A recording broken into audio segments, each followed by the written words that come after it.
We don't whine. We don't complain. We don't make excuses. We're totally proactive. We are where we are today based on every choice we made up until today. Nobody put us where we are today. Welcome to the Millionaire Car Salesman Podcast, the #1 resource for automotive sales professionals, managers, and owners to learn how to make money, accumulate wealth, and to all out ball out in the auto industry. And now your hosts, Sean V. Bradley and L.A. Williams. This is Sean V. Bradley of the Millionaire Car Salesman Group, and I'm telling you right now, folks, this is a special interview. Mr. Coach Burt was our keynote speaker at the previous Internet Sales 20 group, and he tore it down, standing ovation. So with that being said, let's get right to it. Coach Burt, tell everybody hello. Good morning. Yeah, I'm gonna say good morning, man. I've already flown to Indianapolis this morning and back, so I still think it's morning time. But good afternoon to everybody. Okay, I got to tell you right now, you know what I love about you? You're about that life. Because I'm sitting here, and for the people that are not going to see this on the podcast, I'm actually working from my home office today. Mm-hmm. But Coach Burt, I don't think you're at your office. You're mobile, but you look like you're in a studio right now. So it's about the attention to the detail. So tell us where you're at right now. Yeah, I'm at the Greatness Factory, and the Greatness Factory is a unique destination that I created in Tennessee. It's where my team works from. It's also where I train people from. And so it has a lot of dimensions that we can do. We can bring in a studio look. We can host people here. We can do trainings. We can do podcasts, or it's just here for my team. So it's a real cool, creative place that we have created called the Greatness Factory. Now, notice it doesn't say the Complacency Factory. It doesn't say the Excuse Factory. It doesn't say the Whining Factory. And there's a big, huge picture when you come into me that says you have the seeds of greatness in you. And it's a reminder of what you're working every day. You can't deposit excuses, man. Not here at the Greatness Factory. Well, no, absolutely. So let's get into this because, you are in all verticals all over the world, literally, but you're not predominantly in the automotive, And so what I find is that there's a lot of the same old in our industry. And I was validated because when you were on the stage, like people were looking at you like, oh my gosh, like you got water and they're dehydrating. So Can you tell the listeners that might not know who Coach Burt is? Because I have a heavy automotive dealership audience. Tell us who you are, a little bit of your background, please. Yeah, I was a former championship women's basketball coach, and that gives me a different pedigree. It gives me a different mindset. It gives me a different outlook because from 18 to 25 years old, I studied one person. That one person was a guy named Dr. Stephen Covey. Covey created a concept called the whole person theory that said that people are made up of 4 parts: a body, a mind, a heart, and a spirit. And you say, well, what does this have to do with selling cars? Listen, what good is it to have knowledge of how to sell a car with no drive to actually initiate contact? What good is it to have skill to sell a car with no confidence? What good is it to have confidence with no skill? So what I said that day at your event was, if you're trying to tap into the whole person, if you're a manager, if you own a dealership, if you're trying to tap into the whole person, you got to understand the whole person theory. Knowledge for the mind, skill for the body, desire for the heart, and confidence for the spirit. Each of these 4 parts produce 4 different needs, 4 different dimensions, 4 different capacities. And that's really what makes me different. So at 25, I began writing books about how I was engineering the kids to win. We built a championship culture, a national championship culture there. And by the time I retired at 31 years old, I think I had 4 or 5 books out. I was speaking around the country. And I began to coach people, as you said, in all disciplines. The common denominator for the people I coach is a hunger to get better, a hunger to produce, a hunger to activate their prey drive, a hunger to get to a higher frequency. That's the common denominator between. This morning I was coaching mortgage originators. I'm speaking at some other 20 groups, one in Key West coming up in the automotive industry. I mean, there's different things that we all have in common, man. We all have to explain our service. We all have to generate leads. We all have to follow up. We all have to try to optimize our networks for referrals. We all have to try to become people of interest. I don't care what industry you're in. Those are 5 things all of us have to be doing every day. So that's kind of my philosophy and methodology. Well, again, I want to just thank you so much for taking the time to bless our audience with your experience and your knowledge. Now, I want to just go back to what you just said about Covey. You know that me and Karen are actual Covey fans. We got to work with Dr. Stephen Covey, unfortunately, before he passed away. And it really kind of guides a lot of our personal and our business life. And what I got to tell you, brother, which cracks me up, is we've been certified trainers for 13 years. And it's one of the favorite things that we teach, but it is literally the least amount of education we're able to do, because when we present to dealerships and dealer groups our different products and services, you know, most people don't see value in the 7 habits of highly effective people. It's, you know, usually it's my large dealer groups, like multi-billion-dollar corporations. They're like, ooh, I heard about that Covey stuff. Can we get a little something of that? So can you please explain, because you just talked about Covey, but specifically the 7 habits of highly effective people. What has that done to you personally, that message? And what do you think the 7 habits could do for car dealerships in general? Yeah. So think about it this way. Every player that played for me when I was a basketball coach, we taught them the 7 habits of highly effective people. You're never going to go wrong by teaching habits of personal effectiveness. Be proactive. Begin with the end in mind, right? Think win-win. Seek first to understand. Like these are habits that of personal development that we all need. Most people I'm coaching, no matter what industry it is, I'm coaching insurance people, whatever, have not had deep personal development. And there is nobody who had a deeper methodology, in my opinion, than Covey, that addresses the whole person. So for me, if I was running a car dealership and I said, look, the first thing we're going to put you through is the 7 habits of highly effective people. Let's get you to a higher frequency. Let's get you involved in the personal development. Let's help you understand these 7 habits, just like I was teaching those basketball players. Because when they learned those 7 habits, when they violated those 7 habits, I could say, you weren't proactive, you were reactive. You didn't take full responsibility for your decision. You whined, you complained, you made excuses. You didn't seek to first to understand. You just told them what you thought. Like you didn't think win-win here. Like I could go right back to those habits and say, man, that's a violation of our habits. I would be teaching everybody those 7. You will never go wrong with those 7 habits. So think about it this way. Your people at your dealership will sell more when they are personally much more effective in their lives. They have good control of the body, the mind, the heart, and the spirit. They're working daily on their knowledge, on their skill, on their desire, and on their confidence. So what does that look like? For the body, every day you need to be doing something. For the mind, every day you need to be learning. For the heart, every day you need to be engaged in passion, pray drive. For the spirit, you need to be tapping into your spiritual nature. Like a whole person is tapping into all 4 parts of their nature. So I think that's one of the most valuable things that you would, because once you get that part right, the sales is going to be easy. 100%. What I'm doing right now, Coach Burt, is I'm actually going to be going to Google and I want to pull up the maturity continuum for a second, because I want to talk about that. Because a lot of people don't realize that because you said the 7 habits of highly effective people. It's not the 7 habits of highly rich people. It's not the 7 habits of highly, wealthy people, because as Covey explained, all those things come after the roots of effectiveness, like his analogy of the mighty redwood tree. Can you talk about that while I pull this up for everybody? Yeah, one of the biggest things he talked about was the difference between personality ethic and character ethic. And this is very powerful, guys. A lot of people in today's world use personality. They use personality to get in the door. They're more interested in looking good than being good. I'm more interested in being good than just looking good. So there's a deep character here. There's a personality ethic where you use personality and charisma to get in the door, but you really ain't that good. Right. That's why I say it's not what you hear. It's not what you know. It's who you know. I say when you get in the door, you better know. Because they're going to figure out you're not the real deal. So that was deeply scripted in me. Be the real deal. Not talk about being the real deal. Be the real deal. Have the deep character.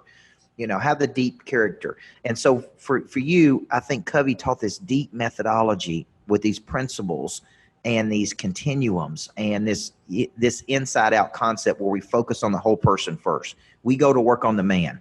We don't go to work on the organization. We work on the man first. And that's really a lot at the heart of what I do every day, which is, in my opinion, activating a drive in a person that maybe they haven't had, or maybe, as Covey would say, latent and undeveloped talent. So let's talk about this specifically because what we're trying to do is achieve like profound change and profound evolution with an organization. To take an organization that's doing, for example, 220 units a month, right? Sales. And then within a year and a half, they're now doing 330 units a month. Obviously, whatever they're doing isn't the same thing.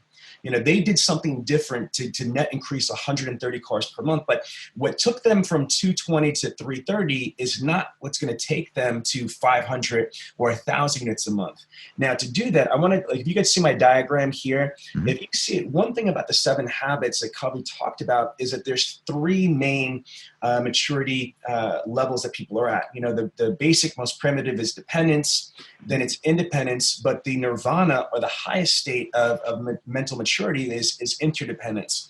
And the way that I would explain them is that, like, you know, dependent or codependent are people that complain like, man, it's all because of you. It's because we don't, you know, buyers are liars. You know, all Auto Trader leads suck, or because of the weather, because of the politicians. They're always misplacing blame or justification on somebody else. And then there's the independent people, which, Coach Burt, I have to tell you, I have to confess, I would never kick someone in the throat to win, but I was not the person when I sold cars as a 30 car guy, which is really strong, that would like extend a hand. Like, I thought it was all about me. I thought I had that sales was a competition and I had to be the best. And that means everybody else is on their own. But when I got introduced to Covey, a whole new word entered my vocabulary: interdependence. And the whole philosophy and clarity of it's not about, you know, you, or me. It's about us and it's about we. So can you please talk about, and you, sir, more than me, because of what you did, you know, like coaching these winning teams, these female basketball teams, explain the whole power of synergy, the power of interdependence, and the power of teamwork, please. You know, each of us is not as strong as all of us. And when you understand that everything you're going to do in the world is going to come in and through your ability to connect with other people, you then begin moving from an independent state or a dependent state, right? Like my daughter's 7 years old. She's in a dependent state. She's dependent on us for food, water, everything, right? But she's starting to understand independence. I can do it on my own. Let me do it, Daddy. You don't have to do it. Well, for her to be very successful, she's going to have to move to interdependence, which means she's going to have to learn to work in the context of other people, different personalities, different styles. She's going to have to learn to synergize with other people, which is the highest form of connection to another person. Like when I was coming back from the airport today to do this interview with you, I was on the phone with people saying, I want to collaborate with you in 2020. I want to take your network and my network, and I want to cross-pollinate these networks. And I was talking to one of my, he's like, well, how would that work? And I'm like, look, I want to give you access to all the people I've met in my life. And I want you to give me access to all the people you worked in your life. And I don't know what it looks like yet. I don't know if it's an event, a retreat. Like I called 3 accountants yesterday and I said, I'd like to give all of your clients access to my coaching program for 3 months for free. They're like, for free? You would do that? Absolutely. Why? That adds 2,000 or 3,000 more people to my pipeline. 2,000 or 3,000 more people for me to call on. 2,000 or 3,000 more people to get to know better. It's the concept of, would you rather have $1 billion or would you rather have 1 billion friends? Okay, if you had 1 billion friends, you make more than $1 billion. So all the money you're looking for is in and through the connections you have. That is interdependence, because some people don't play nice with each other. You know that. Yes. You've seen that. And so what I'm saying to this equation is, let's find a way that you and I can do something together. That is true interdependence. We can't do it on our own. We need each other to do this. And it takes, if you study human nature, Sean, I'm on human nature now, reading a book by Robert Greene. I wish I would have read it 20 years ago, because it talks about what is truly our human nature. And our human nature is to be selfish. Our human nature is to look out for number one. Our human nature is to forget how good something was. Our human nature is to constantly be looking for something new. Our human nature is to start with good intention and then fail to follow through and then feel guilty about it. Once you understand human nature, you can then understand people. So you're not surprised when the person that told you they'd never quit on you quits on you. You're not surprised when your biggest client calls in one day and says it ain't working. You're not surprised when somebody throws a curveball at you, because that's who people are, man. So the only thing that solves that problem is volume. Pure volume. The more volume you have, the more people you help. When people let you down, it doesn't even faze you. You just keep on moving, man. You know, my wife asked me once, how do you handle all of the disappointment you face as a coach? All the people that tell you they're going to do something and they don't do it. All the people that come and told you changed their life and then the next week they want to quit. All the people that said you helped make them $1 million more and then they quit on you.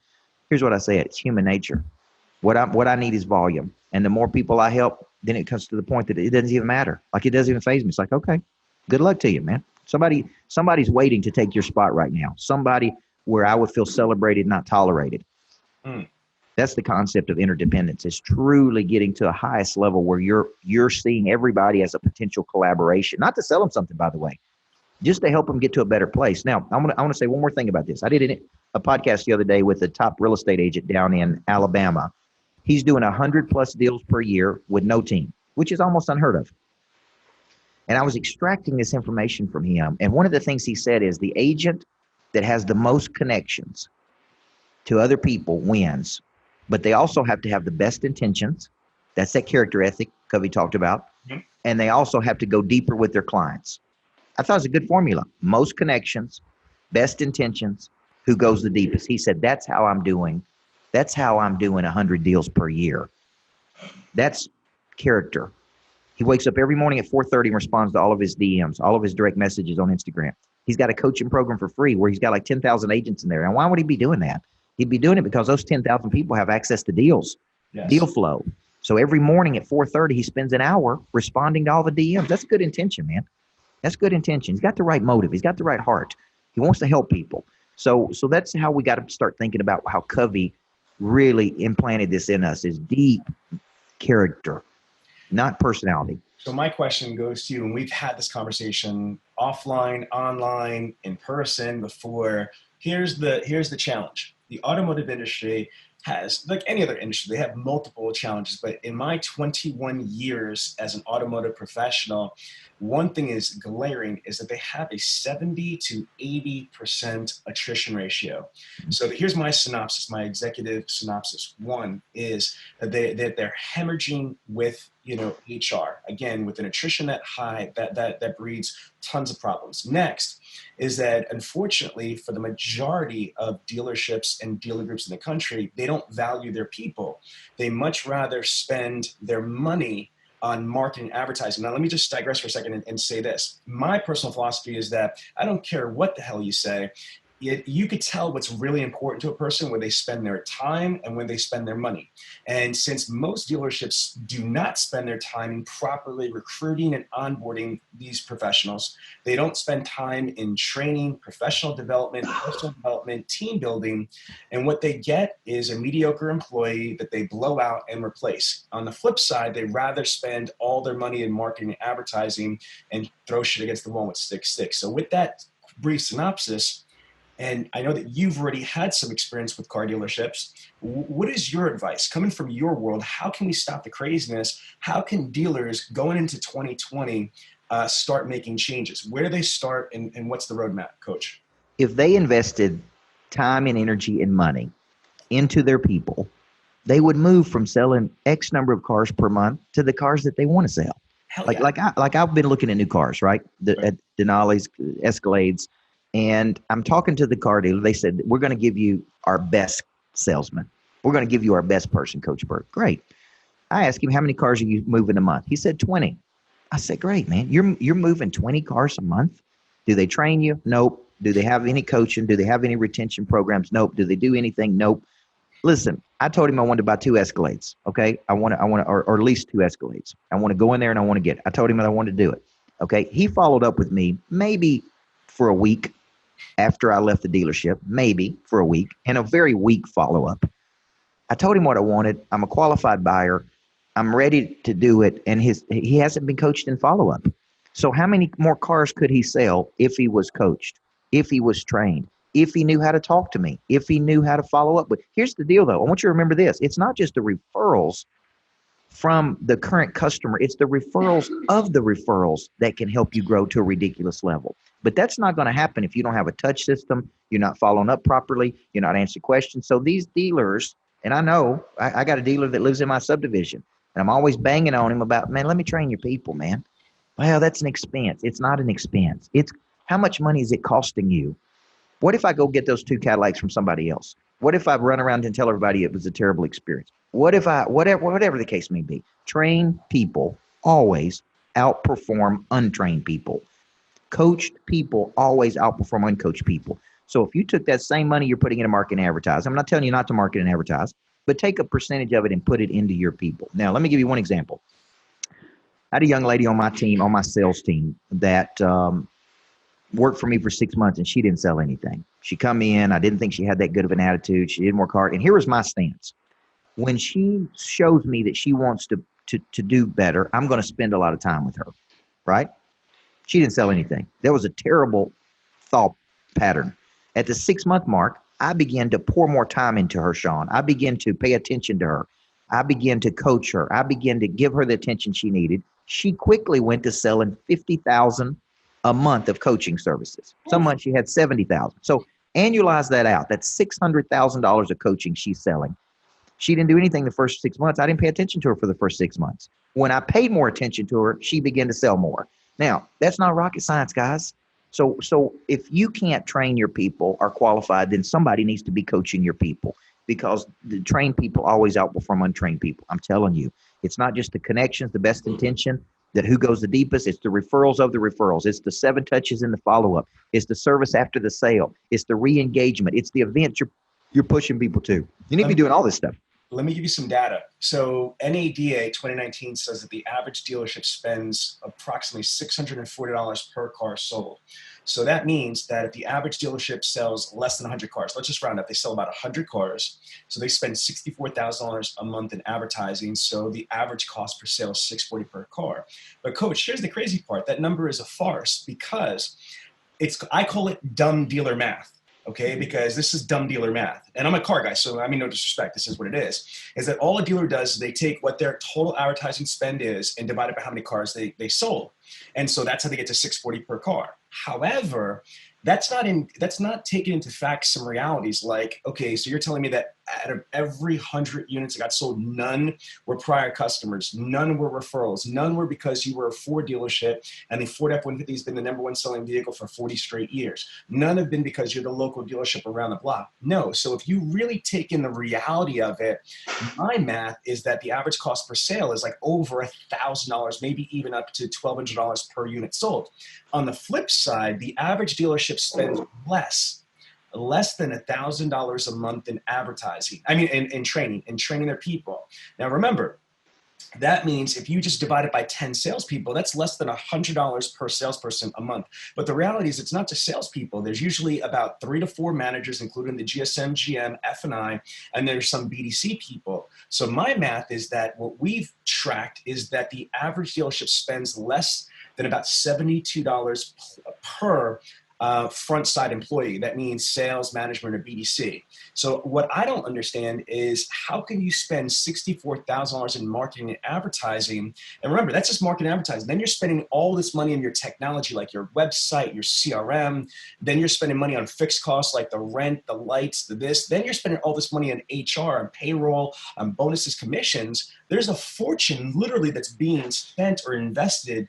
But yet, when people come to work, they're practicing with real customers. Yeah. So based on that math, what should the proportion allocation be? If you're spending $50,000, $60,000 a month, how much should a business owner invest in their people in training, coaching, professional development, et cetera? Do you have a formula or at least a suggestion? You know, that's a great question. And I don't have a formula, but I think about like tithing. If you were to spend 10% of your total revenue, okay, on training and development. Here's what I would tell you. The people that I'm coaching that are earning the most money are spending the most money on training.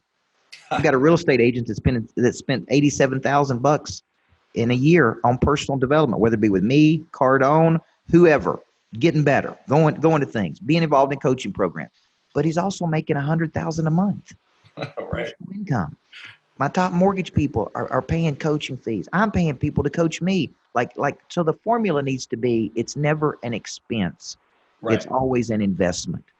Now, let's go back to the principle. I would just ask a GM of a dealership or an owner, do you believe trained people outperform untrained people? If I could find X number of more deals for you per month, would it be valuable to you if you had trained people? Like, look at the dude following up with me. He doesn't know how to properly follow up.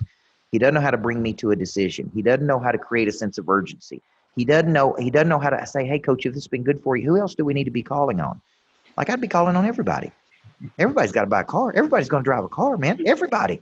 So why would you not initiate? Why would you not have a hit list every day of current customers to ask for referrals? Why would you not have past customers you're calling on? Why would you not be working a top 25 of your biggest customers? Like, why would you not be working a selling system every day when you're at the office and nobody's there? Like, why would you have an outbound effort? Like, it's baffling to me. Like, I would never come to the office to the Greatness Factory, just wait on people to call. Like, my team is making outbound calls every day. I'm working my sales system every day. We're going 7 to 15 touches. We're engaging with our clients every day. I'm initiating, man. Selling is about initiating. It's not about sitting and waiting.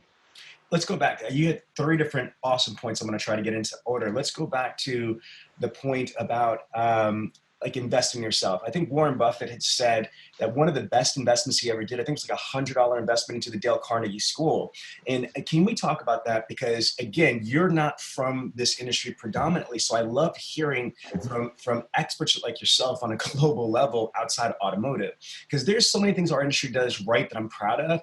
But this whole concept of self-education, self-investment is a blasphemy to most people. So let's talk about that. Again, leading up with the Warren Buffett statement, what do you see? Because you started to touch on it, but I'd like you to elaborate a little bit deeper on how investing in yourself in any type of professional, personal development really is great. And you shouldn't just wait for the owner or the GM of the dealership. Yeah. Individual people should be investing in themselves. Why, Coach? Why should they do that? Let me ask you a question. If you read a book and you paid $30 for that book, but it helped you generate $1 million more of revenue for your company, is the book worth $30 or is it worth $1 million?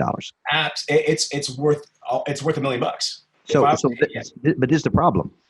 There'll be many people go to an airport today to fly out. They will see a book that they think can help them, but they won't buy it because they say, well, I can get it cheaper on Amazon. Then they never buy it.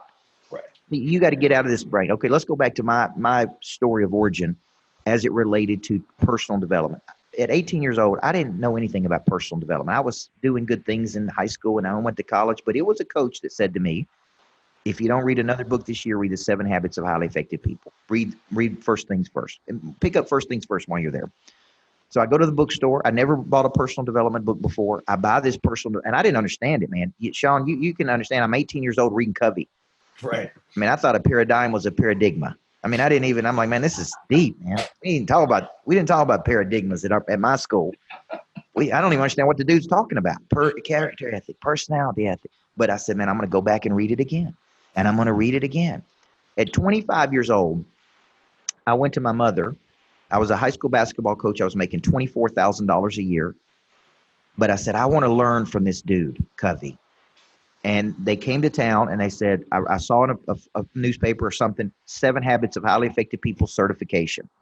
And it's $2,500 for a week, 5 straight days, 8 hours a day, 40 hours of training. And I'm like, I'm in. But I didn't have the money. I was making $24,000 a year. I didn't have $2,500 laying around. This is back in the day, man. I didn't have nothing. Living in an apartment, I went to my own mother and I asked her, can I borrow the money from you? And I borrowed the money and I went to I paid the $2,500. I paid her back in $50 a month increments. And let me tell you something, that personal development changed my whole life. It changed everything. I was now more equipped. I was now smarter than other coaches.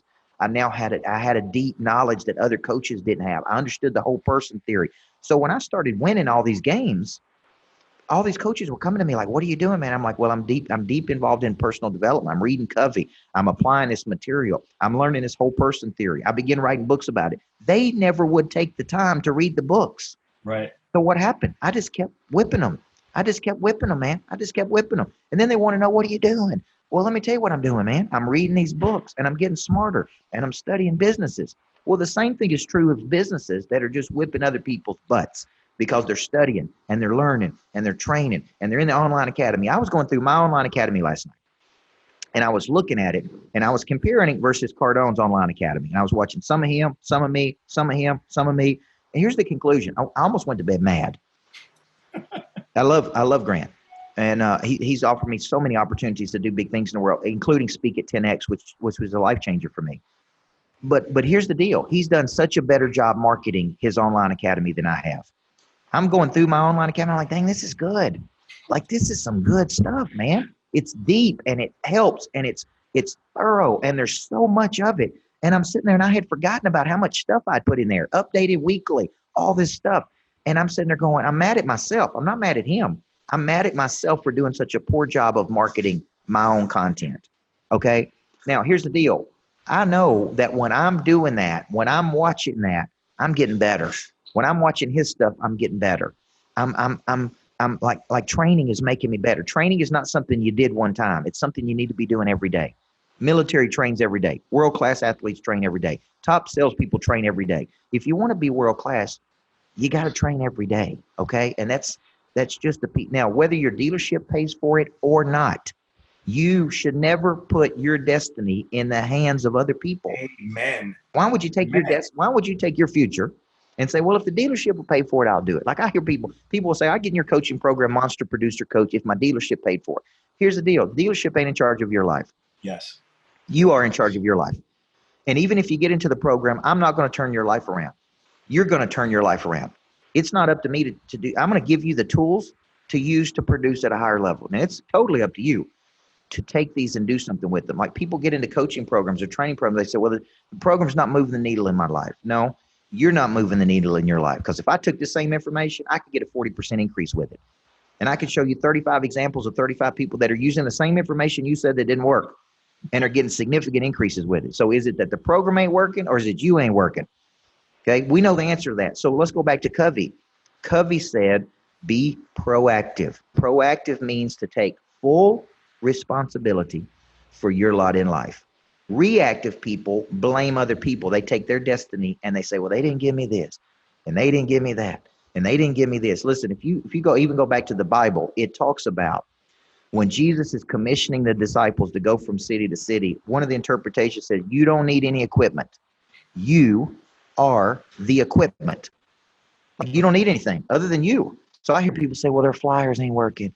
Or our website ain't where it needs to be. Or management team didn't give me this. Look, you got to get all that out of your brain. You got everything you need. You are the equipment. All you need is this phone right here.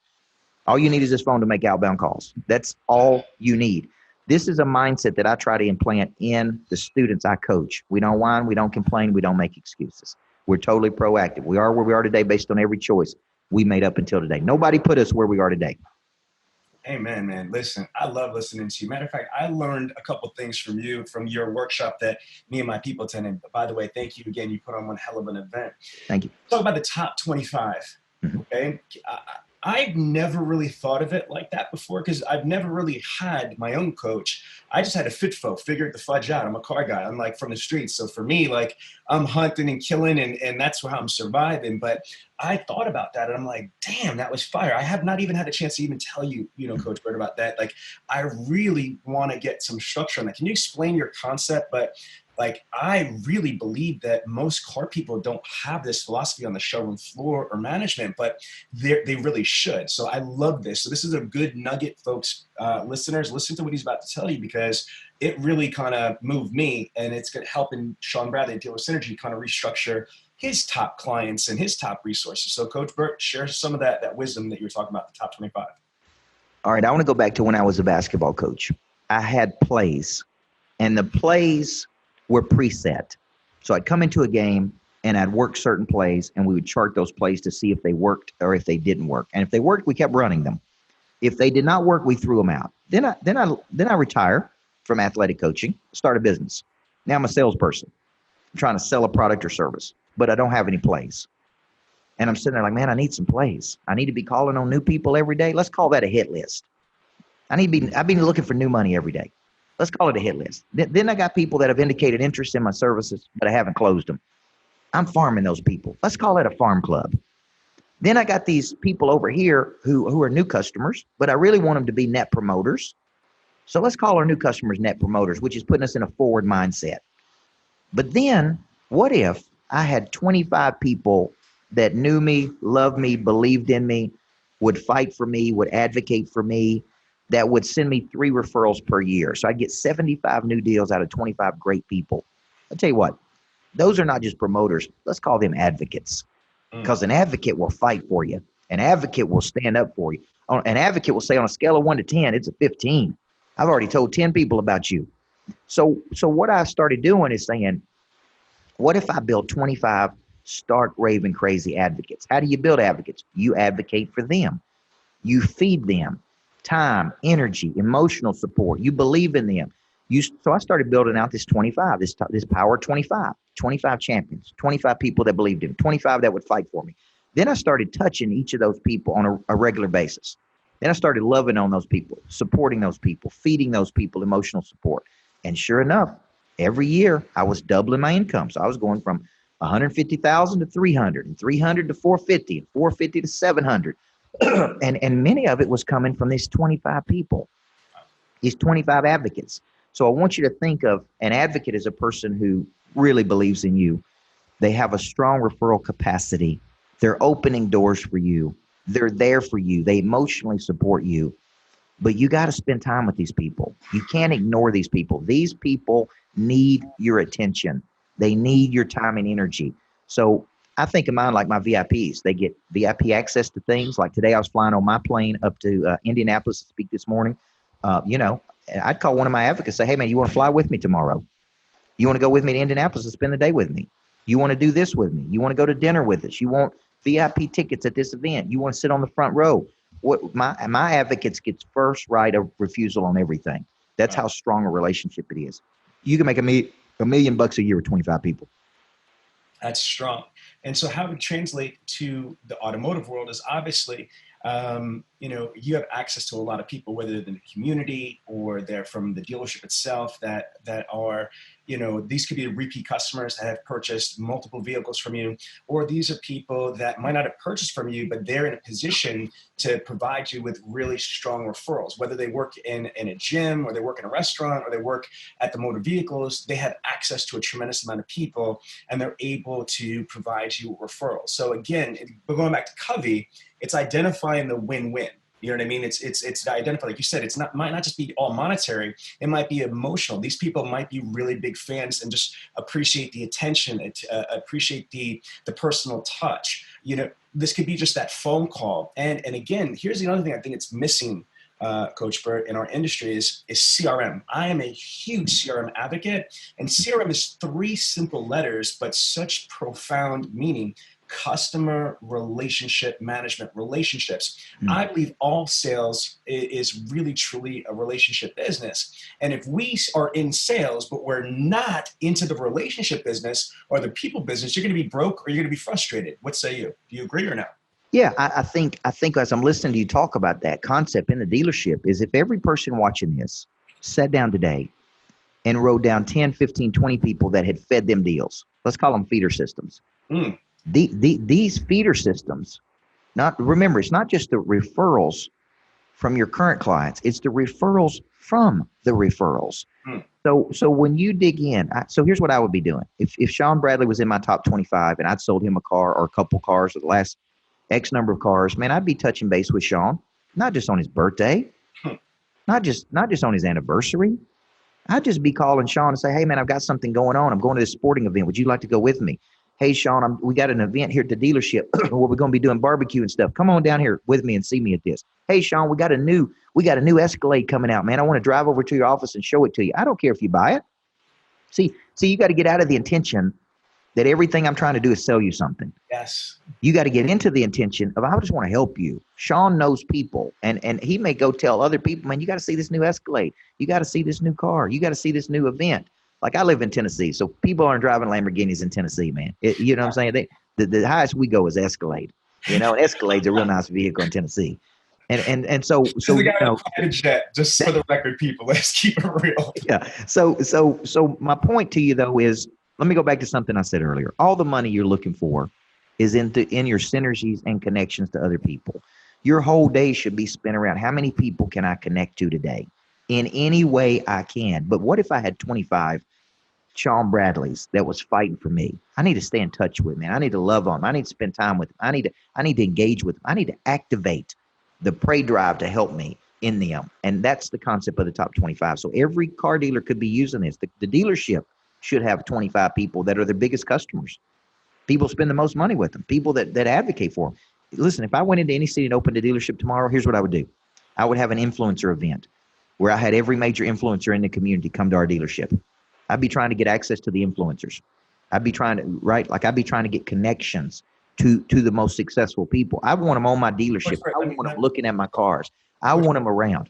Let's go back to that, because Okay. I know what you mean, you know what you mean, but there's some listeners that really still don't understand the phrase influencer. They've heard as a buzz phrase, but be specific, because I think what you're giving is freaking fire nuggets right here. So you said that if you open your own car dealership, you would look to do an influencer event. Can you Absolutely identify what type of influencer specifically for people who don't understand that? All right. So here's what I'm saying. When I retired from athletic coaching, one of the best things I did is I'm new. I'm a salesperson. I'm trying to start a business. Is I reached out to 50. I highlighted 50 people in my community that I think are movers and shakers. They did everything, all kinds of people, entrepreneurs, sales professionals, business people. And I just said, man, you're real successful. I'd like to buy you a cup of coffee and spend 30 minutes with you, just asking you questions. Okay. And I would consider these influencers. These are people who had big networks, could connect me to people. After about 20 minutes of me asking them questions, then they would stop talking, because everybody loves talking about themselves. And then they would say, now, Coach, tell me what you're doing. And I said, well, I'm so glad you asked. I got a new coaching business where I'm coaching businesses using a lot of the principles I did as an athletic coach to build championship cultures. And they would immediately go, man, I got 3 people I need to connect you to. Now, here's my point. I'm thinking about, as you're saying this, what could the dealer here, let's take the GM dealer here. What could he be doing with me? He could reach out to me and say, look, Coach Burt, we would like to do an event at our dealership to get more people over to the dealership, where it's you coming in to coach people.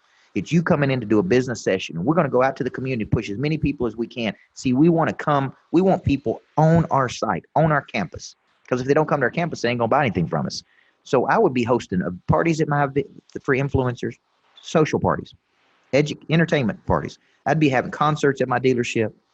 I'd be having lunch and learns at my dealership. I'd be having customer appreciation events at my dealership.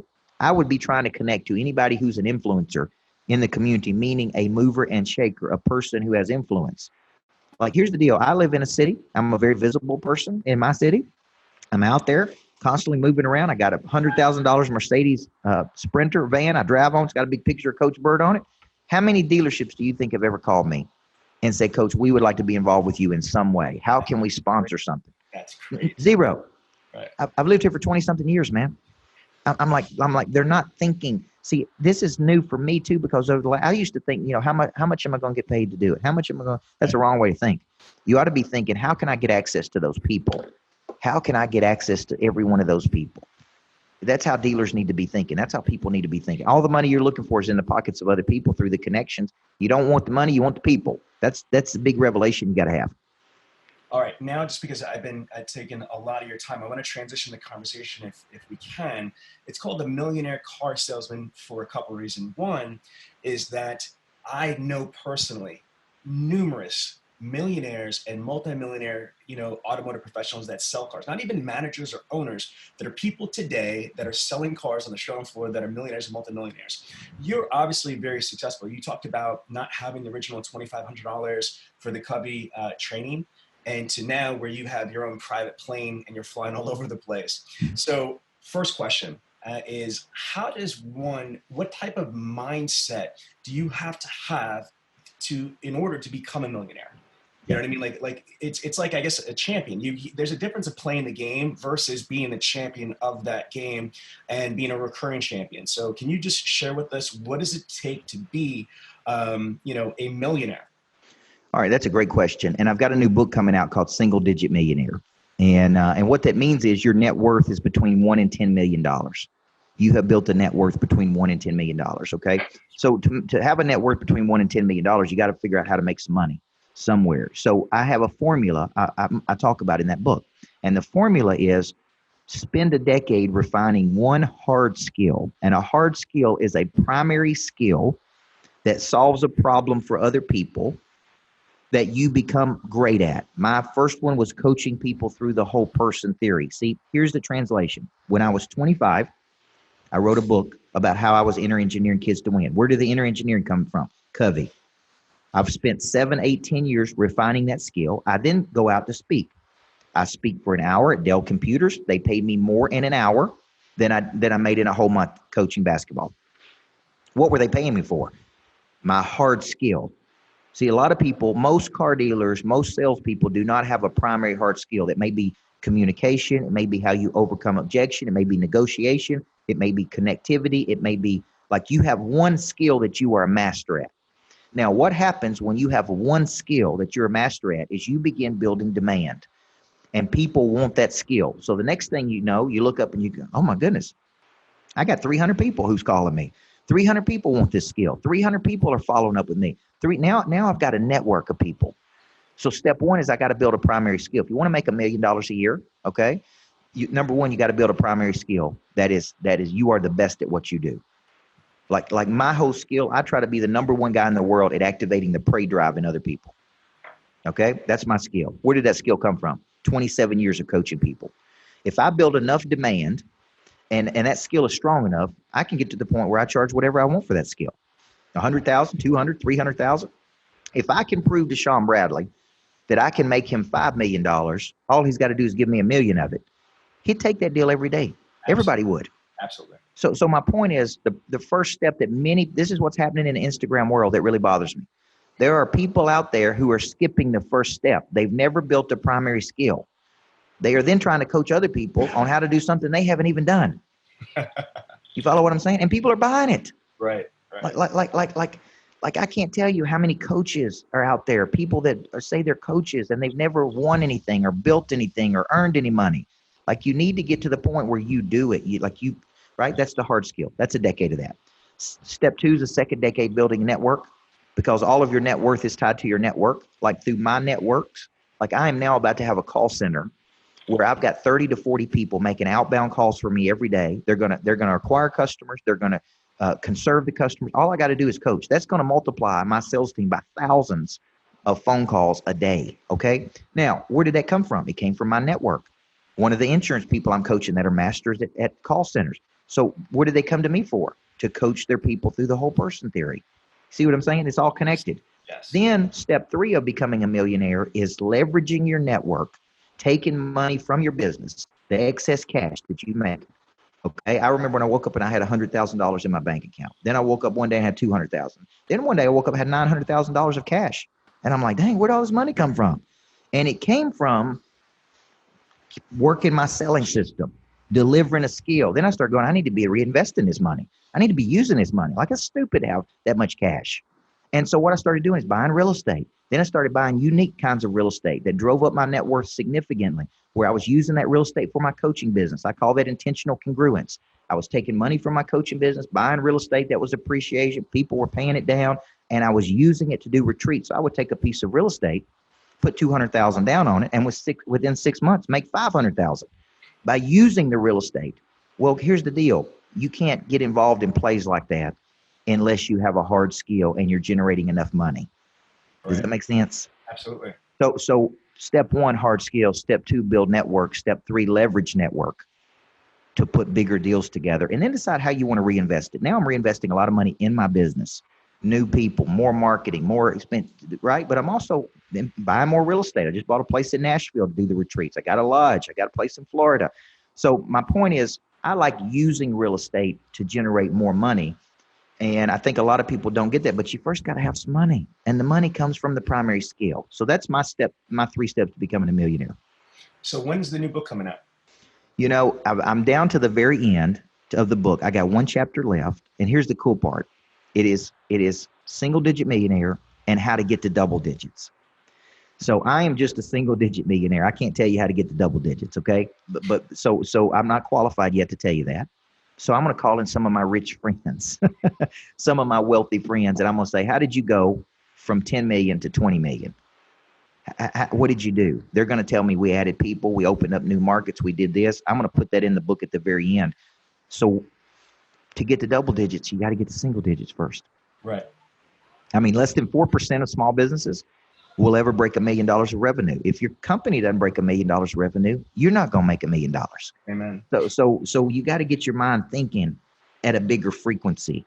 And this is an old basketball coach from Tennessee, guys, that's done this. So if I can do it, and I was talking today, I met with my partner. There's 2 people that we own this jet together. We own a jet together, okay? Me and one other person. And we own it. We don't charter it. I know a lot of people out there like, does he charter? Is he like Jet Smart? No, it's my asset. I own it. We own it. But I was talking about buying a stake in another plane, in a Hawker. I've got a Beechjet 400, 7-passenger. That's a new plane, about a $1.4 million plane. But I'm looking at buying a share in a Hawker. And I said, can I brand it? He said, absolutely. If you want to brand it up, Coach Burt, you know what I'm saying? I'm like, now we're talking, right? Now we're talking. Say, why would I do that? Depreciation of the plane. Use the plane to get to more places. Use the plane to take customers with me. Like there's reasons that you would do that. And it's not as expensive as people think. You can amortize it. You can work deals where you can pay monthly payments on it. Like it's not as hard as people think. Somebody told them that a jet cost a lot of money, so they don't ever go think about it. I wanted a jet, and I just wanted to go straight to the person that knew how to do it. And I said, tell me how to do it. How much money do I need down? Can I amortize it over 2 years? How do we make it work? And so I told him today, I want to fly more next year. I want to get to more places. What do you think we should do? And he's like, here's our options, Coach. So to me, it's no different than buying a house that you rent. It's no different than buying something that you use to create more money. That's how you got to start thinking about it. But you're never going to be able to make these plays until you get your revenue up.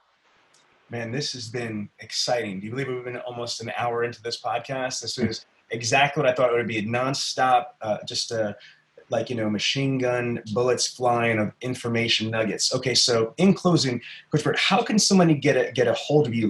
Give your contact information, your websites. What do you want? Facebook, Instagram? Yeah. Because I'm sure you have a lot of people that are listening to this that were really impressed, as am I, with all the information you have. Absolutely. And thank you, man. You and I had a connection from the first time we met. We got that deep Covey connection. I really think a lot of you're an innovator in your industry.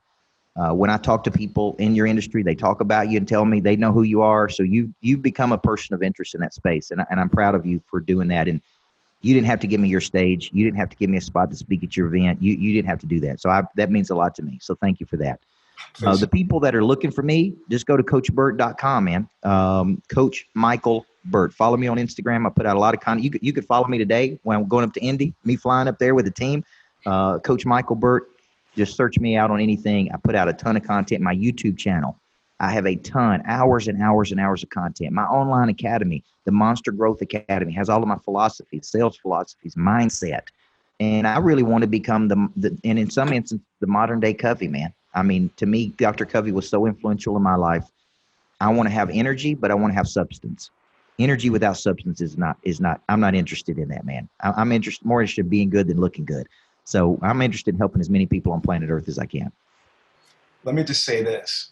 A lot of people say they want to be, Warren Buffett. They want to be, Michael Jordan. But, it's really rare that you hear somebody say, I want to be like the next Dr. Stephen Covey. But that is such an admirable, amazing goal to aspire to. And I think it's more profound.